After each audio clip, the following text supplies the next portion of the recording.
host, The Stephen A. Smith Show, starts right now.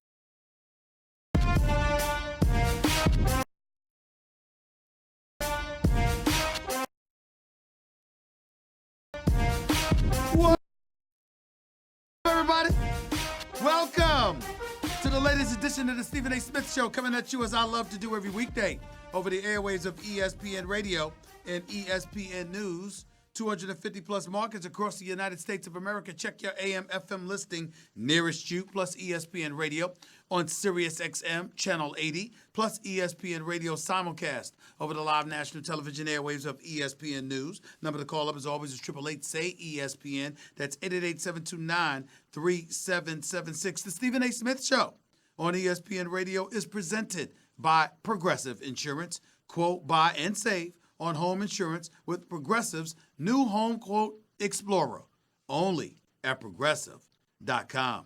Time for Straight Talk, brought to you by Straight Talk Wireless. I'm going to get to the phone calls a little bit earlier today because I spent the entire show yesterday not taking one single phone call from my listeners, so I apologize for that. I had a lot of stuff going on yesterday, and obviously Tillman Fertitta, owner for the Houston Rockets, was kind enough to come on the show yesterday, so I definitely was preoccupied with a whole bunch of stuff, and I'll get to the calls a little bit earlier than usual today, particularly in the first hour. Hour number 2, my man Damian Woody will be on the show with us to jumpstart hour number 2. And a friend of mine, a friend of friends, former tennis player Vince Van Patten, the voice of World Tour, the World Poker Tour as well. I'm going to have him on the show talking to him just a few minutes, in hour number 2, so I'm looking forward to that. But the first order of business to get into today, there's a couple of things, and I'll get into Eli Manning, Daniel Jones with the New York Giants, Jamal Adams, what he had to say about the NFL after getting fined $21,000, what he had to say about the NFL and the state of the league playing for the New York Jets. I'll definitely talk about him as well and some of the things that he had to say. First order of business, however, is to get into Jalen Ramsey. Jalen Ramsey and the Jacksonville Jaguars. Why? Because it's Thursday night football. That's why. Why? Because when it comes to Thursday night football, the Tennessee Titans are scheduled to go up against the Jacksonville Jaguars tonight, Game 3 of this NFL season. It's a home game for the Jacksonville Jaguars, who are 0-2 and find themselves in somewhat desperate situations. The Jacksonville Jaguars have only won 2 of their last 14 games. The Jacksonville Jaguars, less than 2 years removed from an AFC championship game against the New England Patriots, are now considered to be a relatively dormant franchise, a franchise that's simply not getting the job done. And the name Tom Coughlin comes to mind, ladies and gentlemen. You know him very well in New York City. In New York, East Rutherford, New Jersey, to be exact, since that's where the Giants play. There was a Super Bowl championship with Tom Coughlin in 2007. There was another Super Bowl championship in 2011 from Tom Coughlin. Outside of those 2 years, the vast majority of the time, the New York Giants were outside of the playoffs looking in. They simply hadn't made it. And as a result, with former general manager Jerry Reese, with former head coach Ben McAdoo replacing him, Tom Coughlin ended up being the scapegoat, let go by the New York Giants, and utterly and completely disgusted by that. After a year-long sabbatical, he ended up as an executive VP with his old franchise, the Jacksonville Jaguars. And obviously, when you look at what transpired with that team, the way that team led by 55 takeaways, was just running roughshod over the league defensively. They had advanced to an AFC championship game, which some people think they should have won, but Blake Bortles was their quarterback, so you knew it was an accident that was waiting to happen. Ultimately, it did with his turnover-prone self, and as a result, the New England Patriots were able to survive and advance to the Super Bowl against the Philadelphia Eagles, a game in which they lost despite the fact that Tom Brady had passed for over 500 yards that game. Neither here nor there. Here's what this comes down to. The Jacksonville Jaguars have been a shell of themselves ever since. They went from 55 sacks to 37. Their takeaways plunged from 33 to 17 last season. And even though they were still recognized as the fourth best scoring defensive team, only allowing 19.8 a game, and ranked fifth in yards allowed at 311, you still felt like the wheels were coming off this franchise because their offense was so poor and so embarrassing, so ridiculous. The bottom line is they weren't going to win football games. And even after coming off the AFC Championship game, instead of taking care of 6 Pro Bowlers on the defensive side of the ball, which clearly carried them there, Tom Coughlin decided to take care of Blake Bortles. Gave him like a 3-year, $54 million deal. When that didn't pan out, you now have the Jacksonville Jaguars stuck in a situation where, you know what, just not to have Blake Bortles on their squad is costing them about $16.5 million. So what else do? They go in the offseason, they sign Nick Foles. Because Nick Foles led the Philadelphia Eagles to a Super Bowl victory over the New England Patriots. Nick Foles, after Carson Wentz, the better quarterback, went down again last year because he had gone down the year before, 13 games into the season of their Super Bowl run. Last year he comes out there and he gets hurt again. Nick Foles has to take over again. He leads them to victory in 3 of their final 4 games, leads them to a playoff victory over the Chicago Bears before losing to Drew Brees and the New Orleans Saints in a divisional playoff game. And what does that do? That parlays Nick Foles into getting an exorbitant contract from the Jacksonville Jaguars, but he goes down to injury in week 1. And so as a result of that, you're Jalen Ramsey, you're already frustrated enough because you were drafted 5th overall in 2016. Guys like Jared Goff, like a Carson Wentz, like Ezekiel Elliott were all drafted before you in the top 5. All 3 of them got paid. Ezekiel Elliott, $50 million guarantees, a near $100 million deal. Carson Wentz, $107 million in guaranteed. Jared Goff, $110 million in guarantees. Jalen Ramsey's making $3.6 million. Wanted to renegotiate his deal. Tom Coughlin wasn't trying to hear that. As a result, you're frustrated enough in and of itself. But then you turn around after all of that, and what do they do now? Doug Marrone, Mr. Unproven, Mr. Can't Get It Done, literally at the helm while things are falling apart, decides that we're going to play Jalen Ramsey more zone than man-to-man, even though he clearly excels man-to-man. You saw what he did to DeAndre Hopkins last week.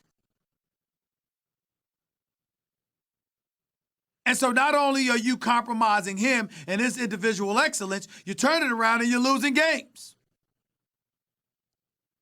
So Jalen Ramsey's completely frustrated. He doesn't want to talk. Doug Marrone, as the coach, tried to talk to him, got in his face. What happened? I'll tell you what's happening. It's not really about Doug Marrone.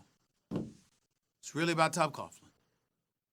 From what I'm being told, from what I've been told this morning, Jalen Ramsey doesn't want to play for Tom Coughlin and anything associated with Tom Coughlin. I wonder where we've heard that before. That appears to be the case right now.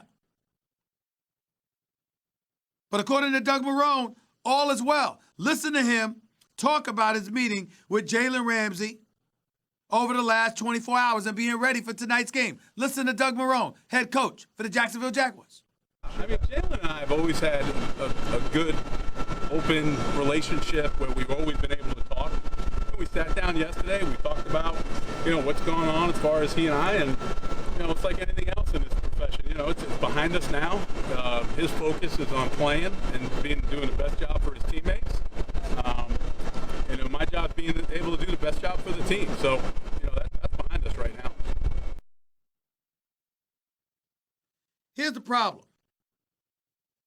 Doug Marrone ain't doing the best thing for the team. They started off last season, 2018, 3-1. Then lost 7 straight. Kansas City, Dallas, Houston, Philadelphia, Indianapolis, Pittsburgh, Buffalo Bills.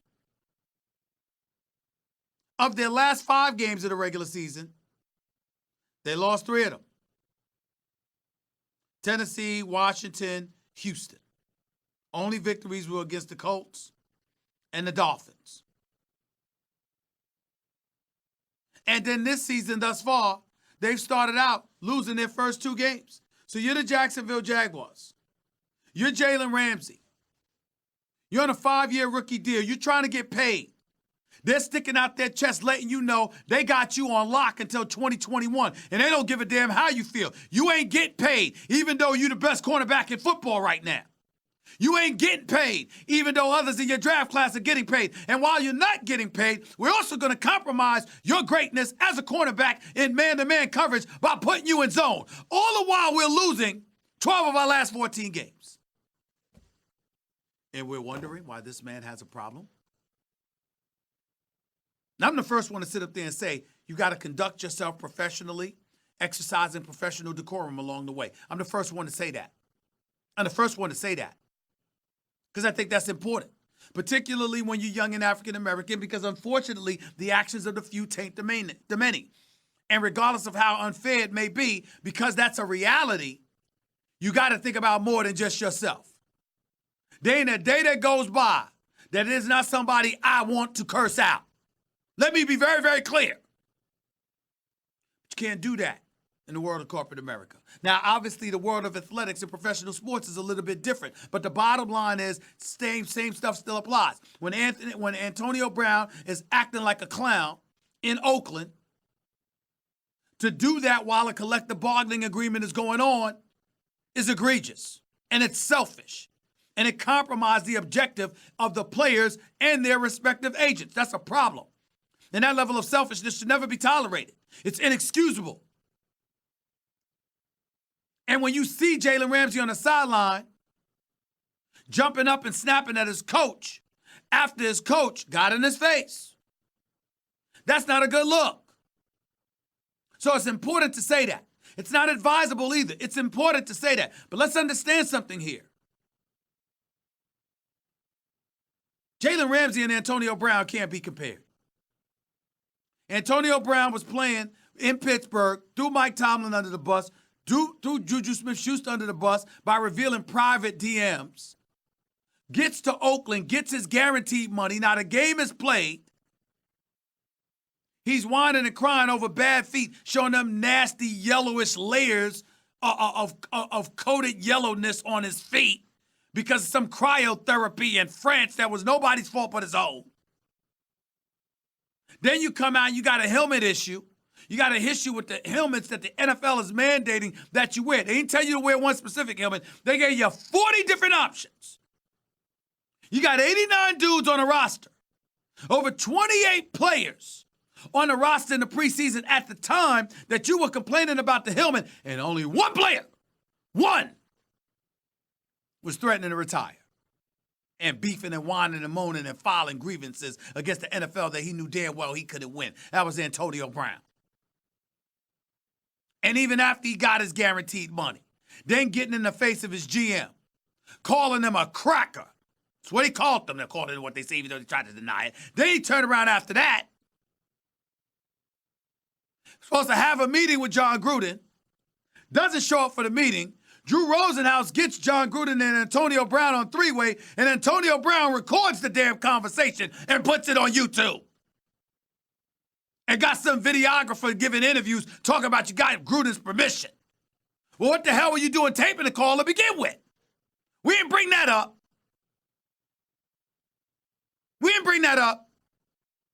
Now, you might have got Gruden's permission to reveal it on social media thereafter, but while you were taping the phone call and ultimately revealed that phone call You didn't let him know at that time, and by the way, that's illegal in the state of California. Can't tape without a consent of both parties. But that's neither here nor there because we know that Gruden wasn't going to do anything about that. The point is, there's some egregious, childish, immature, very selfish acts on the part of Antonio Brown. That is not the case here with Jalen Ramsey. That's a different ballgame. Jalen Ramsey wants to get paid, and Jalen Ramsey wants to win. And if you can't do both, how the hell you going to then turn around and still ask him to compromise himself by having him do something that doesn't point to the level of excellence that he could put on display, which would justify the dollars he covets? If the dude is a cover corner and very elite at what he does, and I'm here to tell you, he's got the blessings in terms of the validation aimed in his direction by none other than primetime Deion Sanders. Both of them played at Florida State. Both of them were elite corners. Deion Sanders is the best that I've ever seen. As far as I'm concerned, considering the multitude of things that he does, I think it's a legitimate argument that can be made that primetime Deion Sanders is the best football player to have ever lived. Because how many dudes could do offense, defense, and special teams? Deion Sanders did that. He was an elite returner, kick or punts. He could play wide receiver, just ask Michael Irvin. And oh, by the way, there's unquestionably, he was such an elite cover corner, you literally shut off one side of the football field because he was covering it by his damn self. So if we understand all of that, this arguably is the best to have ever lived. And he's vouching for Jalen Ramsey. Let's keep that in perspective and understand that. Understand that. Jalen Ramsey's right to one out. He's right to ask for a trade. And I think a highlight and a spotlight should be put on what the hell is Tom Coughlin doing down in Jacksonville. I mean, somebody wants to know. You come from a defensive background, but you taking care of a bunch of people on offense, ignoring your defensive players. What's that about? I understand. In my personal opinion, Tom Coughlin was scapegoated out of New York. I never agreed with how that went down. But that doesn't mean the man's perfect. It doesn't mean there are things he could not have done better.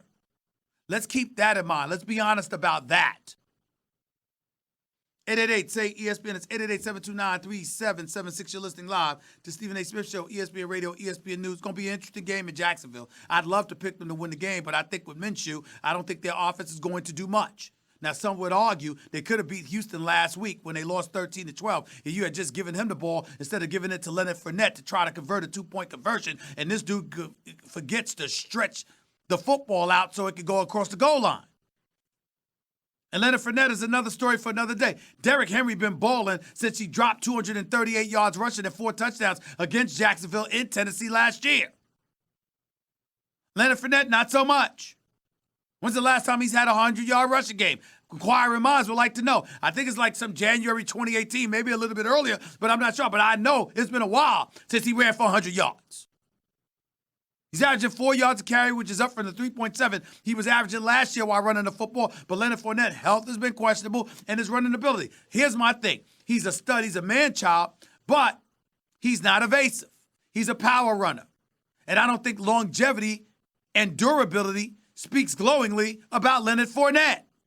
So you got a questionable running game. You damn sure got a questionable passing game because you don't really have a quarterback, even though Minshew can run with the football and he's a good deep ball thrower. 25% of his passes thus far, by the way, have been behind the line of scrimmage. So I don't know if we can point to his accuracy and brag about it, even though he's capable of throwing a deep ball. But in the end, what it comes down to is that when you look at Jacksonville, they don't have much of an offense. Period. Another reason Jalen Ramsey should be frustrated. Another reason. I expect Tennessee to win this game because I think Tennessee is a hell of a lot better than people have given them credit for. Just ask the Cleveland Browns. Just ask them. 888-SAY-ESPN. That's 888-729-3776. That's one of the stories I want to talk about. The other was the New York Giants. Starting Daniel Jones, Eli Manning displaying nothing but class yesterday when interviewed by folks in the aftermath of learning that he was being benched in favor of a rookie just 3 games into the season. Now, let me say this, ladies and gentlemen. I have no problem with the move.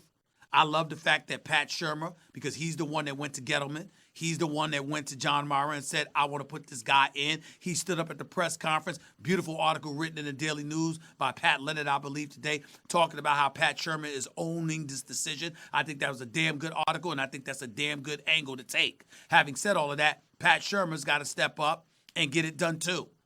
But I like the fact that Daniel Jones has started because I don't believe Eli Manning should even be there any longer. I think his days are done, at least with the New York Giants. But he has always been class personified.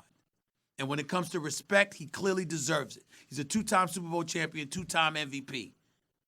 And yesterday, yet again, he displayed nothing short of class in expressing his support and how he's going to sit around and counsel and tutor Daniel Jones to the best of his ability. That speaks a lot about Eli.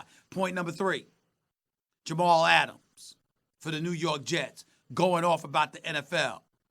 Didn't know he was playing two-hand touch. Thought he was playing tackle football in the National Football League after being fined $21,000 for hitting Baker Mayfield after Baker Mayfield had thrown the ball. Here's my suggestion. Defensive players need to stop complaining. I know it ain't right. NFL a little bit too soft. You know, they too protective of the quarterback and what have you, but you know they are. Their belief is that it's about dollars and cents. It's about revenue generating. It's a revenue-generating sport. And when quarterbacks go down, that compromises the bottom line of the sport. They got to protect the quarterback at all costs. So with that being the situation, understand that and do everything you can to refrain from hitting the quarterback late. Here's what I would say, and I would propose to the NFL, however, on behalf of defensive players who have just been hamstrung to the nth degree. Emphasize avoiding the head and shots below to the knee and below the knee. Emphasize that. Penalize that at every turn to the best of your ability. And get the dudes focused on hitting below the chin and above the knee. And if they do that, be a little bit more lenient. No matter the hurts, no matter the hits, at the end of the day, if you hit cats, all right, enforce 2 things. Hits below the chin and above the knee. Avoid headshots, avoid shots to the knees and lower, and avoid driving folks into the ground. You can hit them down, but when you push your body into them and press your body on them as they're on the turf, that's problematic. Get dudes to avoid those 3 things, the headshots, shots to the knees and below, and driving them into the ground. And instead, encourage shots below the chin and above the knee. I think you got something there that could really, really help the league. Maybe they're not focused so much on every little thing and protecting the quarterback, and they'll let a hit like Jamal Adams placed on Baker Mayfield Monday night slide. Just a suggestion, y'all. Just a suggestion. 888-SAY-ESPN. It's 888-729-3776. That was Straight Talk Wireless. Everything for less only at Walmart. Like I said, I'm getting to your phone calls for the rest of the hour. So feel free to call in at 888-SAY-ESPN. It's 888-729-3776. You're listening live to the Stephen A. Smith Show. ESPN Radio, ESPN News. By the way, did you know overall job satisfaction is at its highest level in 15 years?